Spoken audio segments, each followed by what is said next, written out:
Oke teman-teman, selamat datang kembali di channel saya. Nah, dan hari ini kita kedatangan tamu jauh-jauh dari Kasesat. Ya, kita bertemu kembali dengan Mas Gasa. Ya, mungkin di video saya sebelumnya sudah pernah ketemu ya Mas ya. Kita Ya, main-main di Bangkok, di Asiatik. Nah, semoga nanti lain kali juga bisa main-main lagi ya. Amin. Nah, hari ini saya akan bertanya-tanya nih masalah beasiswa ya. Nah, mungkin di sini ada nanti misalkan ada teman-teman yang sedang mencari beasiswa, khususnya yang ingin kuliah di Thailand. Nah, Mas Gasa ini kan beliau sekarang S3 di Kasesat University ya Mas ya. Betul. Jurusannya apa Mas? Jurusannya adalah fakultasnya adalah Faculty of Forestry atau Kanawanasat. Kemudian departemennya di Departemen Konservasi Hutan, Forest Conservation. Terus labnya adalah Lab Watershed Management and Environment. Gitu. Oke. Nah, ini kenapa sih Mas Gasa itu memilih kuliah di Kasesat? Dulu awalnya gimana? Apakah dapat informasi dari teman atau memang sejak dulu sudah kepo-kepo ya, atau istilahnya mencari informasi tentang Kasesat gitu? Oke. Pertanyaannya cukup menarik sih ini. Simpel tapi cukup menarik. Jadi saya mau cerita dulu dari awalnya ya. Dulu banget itu sekitar tahun 2018 itu saya pernah ikut conference di Malang. Yang salah satu pesertanya itu dari kampus Kasesat. Waktu itu saya nggak tahu Kasesat itu kampusnya apa, di mana. Saya kira malah kayak di Eropa, namanya nama-nama Eropa kayaknya. Ternyata dari cari-cari googling, oh kampusnya di Thailand, oh gitu, oke. Nah, pendek cerita itu kayak merasa kayak ya nggak ada kepikiran lah kalau ternyata nanti mau ke kampus itu. Nah, terus kemudian di waktu tahun 2019 itu ini kan ada kayak semacam tekanan dari kampus untuk segera mencari tempat kuliah ya, sama seperti Mas Fatoni ini. Nasib kita sama. Jadi udah dikejar-kejar deadline dari SDM UGM untuk segera mencari kampus, ya kan udah kalut ya. Kalau mencari beasiswa yang semacam LPDP, kemudian dari Dikti, kemudian dari beasiswa yang lain-lain itu kayaknya kok susah sekali, butuh waktu yang cukup lama. Nah, kebetulan sama senior di lab di UGM di Fakultas Kehutanan itu ditawarin satu beasiswa yang cukup menarik. Nah, beasiswanya ini beasiswa dari Syarka DAAD. Nah, beasiswa ini kok salah satunya nyangkutnya di Syarka DAAD ini ada beberapa kampus yang bisa saya datangin kalau saya apply beasiswa ini. Ada 2 kampus di Indonesia, UGM dan juga di IPB. Jadi kan bagian dari anggota konsorsiumnya adalah 2 itu. Kemudian yang di luar negeri ada University of Philippines Los Banos, UPLB di Filipina. Kemudian ada UPM, Universitas Putra Malaya, Malaysia atau Malaya ya, lupa saya. Kemudian satunya adalah Kasesat University. Nah, saya tidak ingin milih yang dalam negeri, apalagi di UGM. Masa kuliah di UGM terus nanti jago kandang. Terus yang kedua, luar negeri, mana nih, ada 3 nih pilihannya. Malaysia bahasanya terlalu sama dengan Indonesia, ini tidak menarik.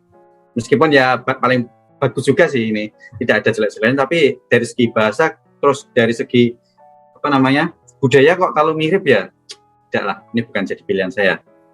Filipina, nah kebetulan saya juga pernah ke sana pas conference, itu kayak kampusnya tuh kayak sepi di tengah hutan.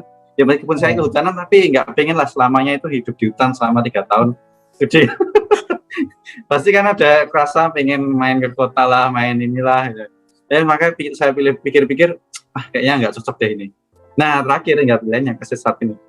Oh, ini ada di Bangkok, oh enak kotanya. Kemudian saya baca-baca ternyata juga sangat advance di bidang pertanian dan juga di bidang kehutanan. Dan juga kalau studi di sini nanti cocok ya. Jadi kondisi kehutanan di sini itu tidak jauh-jauh beda dengan kondisi kehutanan di Indonesia. Nah, setelah itu jadi saya putuskan untuk ini adalah kampus pilihan saya. Gitu aja sih sebenarnya. Sampai akhirnya sekolah di sini beneran. Gitu. Oh, oke, berarti sampean ini menggunakan beasiswa DAAD ya, Siarka ya. Nah, siarka DAD, Nah, itu betul. beasiswa itu apa ya, menanggung apa aja, Mas? Atau Mas mendapatkan apa aja dari beasiswa itu? Mungkin Oh bisa ya, diceritakan. siap. Jadi ya selain beasiswanya itu, kalau menurut saya cukup mudah sih. Kemarin apply-nya itu tidak seribet kayak misalnya ke LPDP, atau kemarin saya pernah nyoba studi LN dari Dikti itu lebih ribet. Ya ini lebih mudah. Tapi benefitnya lumayan menjanjikan sih. Lumayan enak juga. Jadi yang jelas adalah tuition fee-nya free. Jadi sudah ditanggung oleh beasiswa sepenuhnya. Ya. Selama yang ditanggung. Jadi kalau lebih dari itu ya bayar sendiri, Mang. Jadi Jangka kita waktu ditanggung. kuliah ya. Betul. Kalau PhD Kita berarti 3 dikasih tahun. 3 tahun, betul. Nah, 6 oke. semester. Nah, selama bisa menyelesaikan 6 semester, ya aman-aman saja. Tuh, tapi kalau lebih ya berarti harus dipertimbangkan ya. Semoga tidak lebih. Terus selain tuition fee ada juga monthly stipend yang itu nanti bisa digunakan untuk sewa kos, makan, biaya sehari-hari dan seterusnya, apapun yang teman-teman akan gunakan di sini lah. Pokoknya uang harian itu ibaratnya. Tuh, Itu kemudian besarannya berapa? besarannya itu sebenarnya karena memberi dananya itu dari DAD ya, dari Jerman. Itu kemarin itu disebutkannya dalam dalam euro. Kemudian ke CRK-nya ditransfer dalam bentuk dolar. Waktu ke saya ditransfer dalam bentuk baht karena di sini kan kuliahnya di Thailand. Itu ya kurang lebih sekitar 20 ribuan baht. Itu kalau sebagai gambaran ya 20 ribu itu sebesar apa ya, lumayan cukup lah. Bisa itu bukan lumayan cukup, tapi lebih dari cukup. Jadi ya bisa buat 20 ribu bahtan itu sekitar 10 jutaan kan? Betul, Kalau 10 di juta rupiah. Ya. Nah, ini termasuk besar sekali nih, alhamdulillah. Termasuk besar ya, makanya saya juga kaget ini. Ternyata lumayan juga. Jadi dia cukup lah untuk misalnya mau beli Thai tea, cayan itu. Nah, itu yang ada di Bangkok itu ya. Iya. Itu ya, jadi ada stipend. Terus uang transport ketika kita datang sama balik, jadi cuma PP aja. Jadi kalau misalnya di tengah-tengah kita mau pulang, mau balik lagi gitu ya udah tidak ditanggung. Jadi yang ditanggung ketika berangkat dan pulang saja. At cost. Tapi ada syaratnya at cost-nya itu. Pilihlah penerbangan yang sedirect mungkin. Jadi kalau ada Jakarta Bangkok, jangan pilih Jakarta, Sydney, Jepang, Abu Dhabi baru ke Bangkok. Harus direct ya, langsung ya. Harus direct. Jadi kalau yang seperti itu nanti nggak di reimburse. Jadi harus sedirect mungkin. Ya. Itu kemudian lagi kemarin ya. Biaya karantina? Kan ini masih pandemi ya? Sebenarnya nggak ada sih biaya karantina. Di surat itu tidak ada biaya karantina. Tetapi kemarin ada diskresi ya. Jadi ketika kemarin kan awal-awal jadinya pandemi kemarin masih bisa diajukan dan alhamdulillah dapat. Jadi ditukar biaya karantinanya. Tapi itu sebenarnya tidak ada di surat. Karantina kemarin berapa hari Mas? Jenengan? Masih sama, masih kayak yang di awal 14 hari, 15 hari, lupa persisnya. Biayanya berapa kemarin totalnya? Oh, kalau karantina itu 32.000 baht. Kalau di hotel karantina yang saya pakai, kebetulan yang dekat kampus kan, jadi nanti ketika keluar enak, nggak usah jauh-jauh. Tuh, tinggal jalan udah sampai. Terus selain itu ada juga uang penelitian.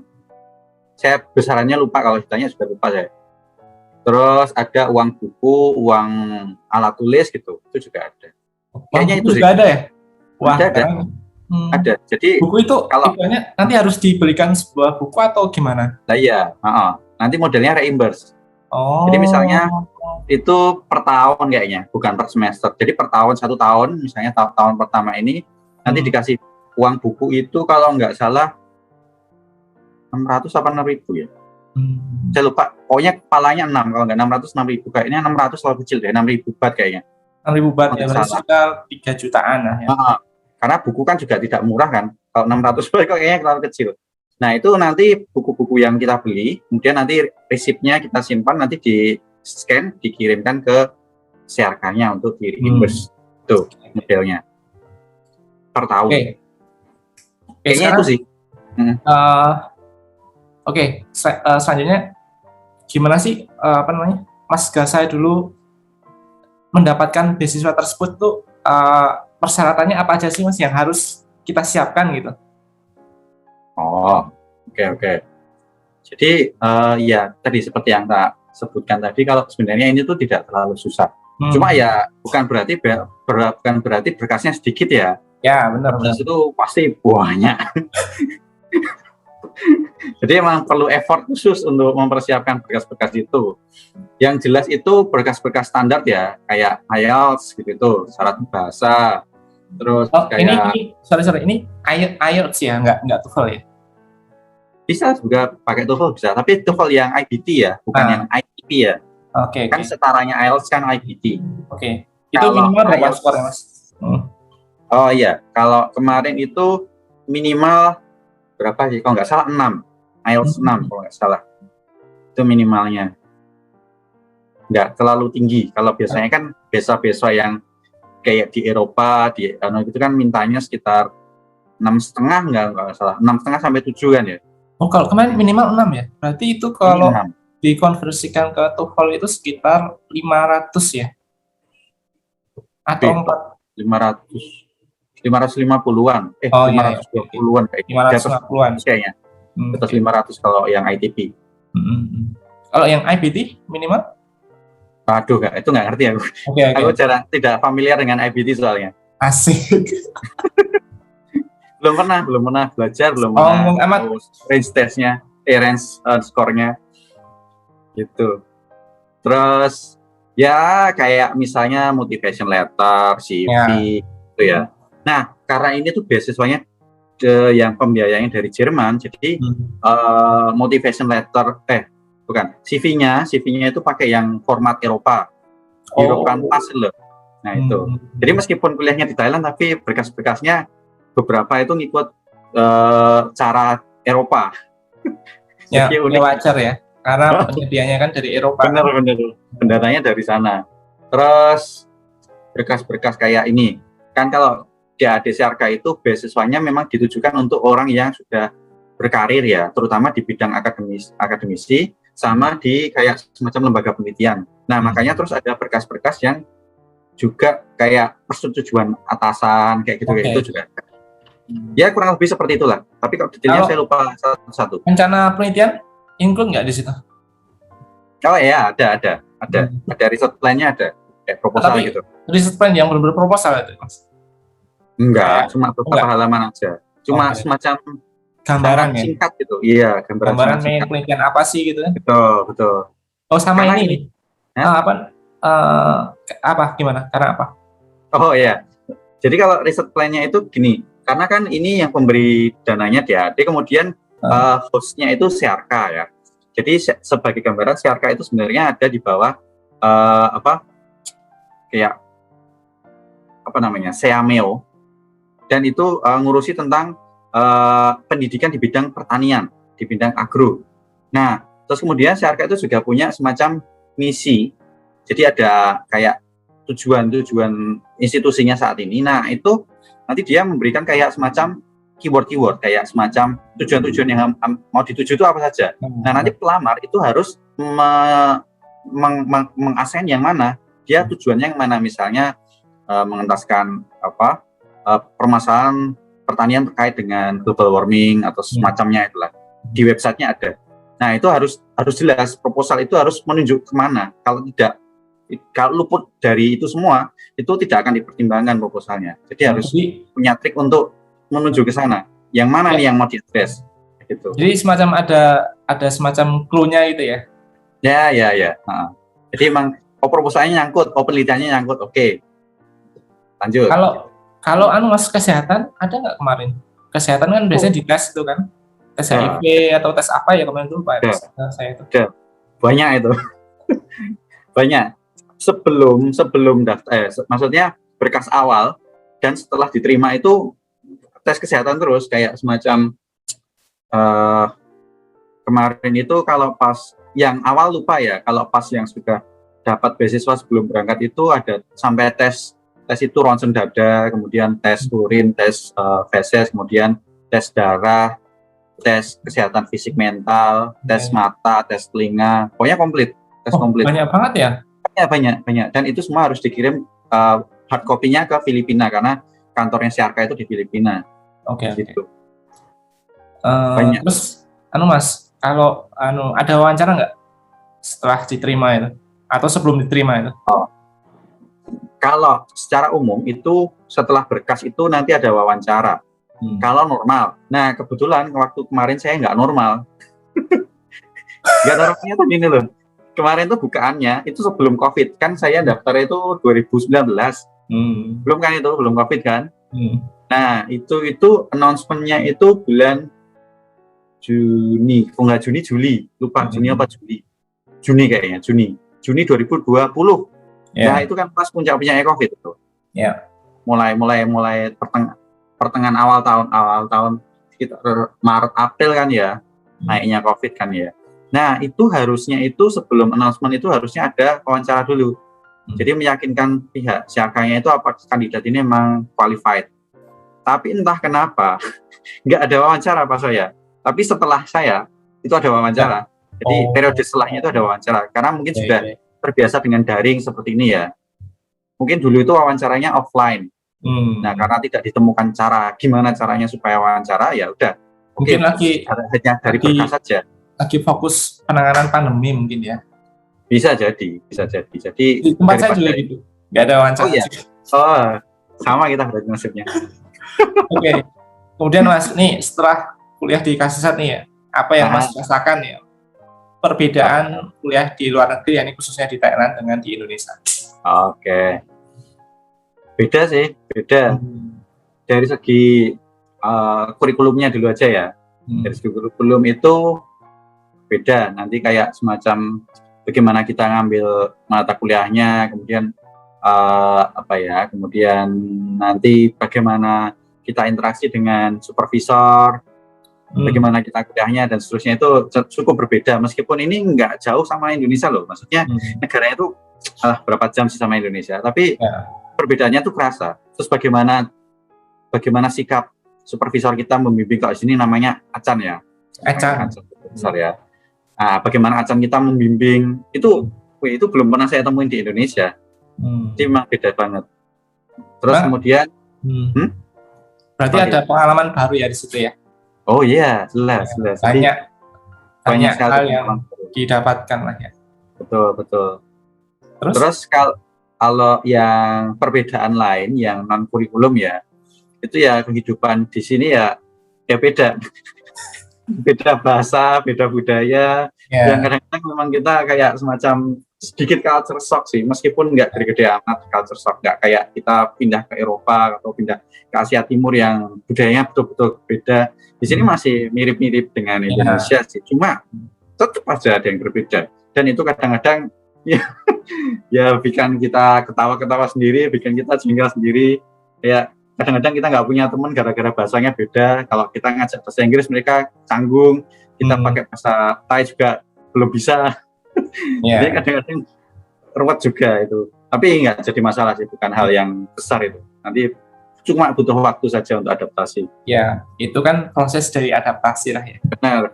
Insya Allah sejalannya waktu ya kita udah biasa lah. Ya. Terutama dengan lingkungan ya. Maksud saya itu lingkungan cuaca itu di sini panas banget ya. Ya, benar. Itu beda dengan Indonesia. Ini yang terakhir Mas, yang terakhir. Oke. Ini mungkin ada tips ya untuk teman-teman yang sedang mencari beasiswa. Itu dari Mas Kasa apa yang mungkin harus dilakukan atau yang dipersiapkan? Oke, tips ya. Jadi kalau saya pertama itu kalau saya ngelihat dari beasiswa yang pernah saya lihat dan saya coba apply ya, itu tuh syaratnya nggak jauh-jauh beda kok. Kayak syarat-syarat bahasa, pasti ada. Syarat-syarat CV, motivation letter, apa lagi ya? Ya semacam itulah. Itu pasti ada. Jadi kayak hal-hal yang sangat sering muncul gitu itu disiapin dulu aja. Meskipun nanti ketika ada pengumuman beasiswa kita harus menyesuaikan lagi yang tadi sudah dibuat tadi, kayak draft-draftnya itu disesuaikan. Misalnya formatnya minta ini ya sesuaikan, jangan pakai format yang dibuat, jangan malas mengubah lah. Tapi setidaknya kita sudah punya dulu. Terus selain berkas ya mungkin mental bahwa kita tuh berpikir bahwa kita itu bukan sekolah di negara kita. Jadi kita harus siap adaptasi dengan apapun yang mungkin terjadi. Gitu ya. Sama satu lagi mungkin kalau misalnya sudah spesifik mau kuliah di mana ya, sejak awal sebaiknya kursus bahasa, meskipun pengantar di kampus itu pakai bahasa Inggris, tapi tetap di luar itu kan pakai bahasa yang lokal kan. Tidak mau ngomong pakai bahasa lokal. Jadi kalau bisa kursus bahasa dulu, itu akan sangat membantu hidup teman-teman semuanya. Oke, terima kasih Mas atas waktunya. Ini semoga bermanfaat bagi teman-teman yang ingin kuliah di KSSH atau ingin kuliah di luar negeri ya, setidaknya ada beberapa hal yang istilahnya ya nyambung lah tentang persiapan ya maupun persiapan secara akademik dan mental. Nah mungkin ini yang terakhir, kalau ingin tahu informasi tentang beasiswa Syarka atau yang beasiswanya Mas Gaza saat ini itu di webnya apa Mas? Webnya ada webnya nggak? Oh ada. Nanti bisa googling di Google ya, googling di Yahoo juga boleh. Syarka Scholarship gitu ya? Ketik aja DAAD Syarka, nanti akan keluar di atas sendiri, paling atas sendiri biasanya kalau. Oke. Oke Mas, terima kasih atas waktunya. Kita ketemu kembali di lain kesempatan, mungkin dengan tema yang berbeda. Salam.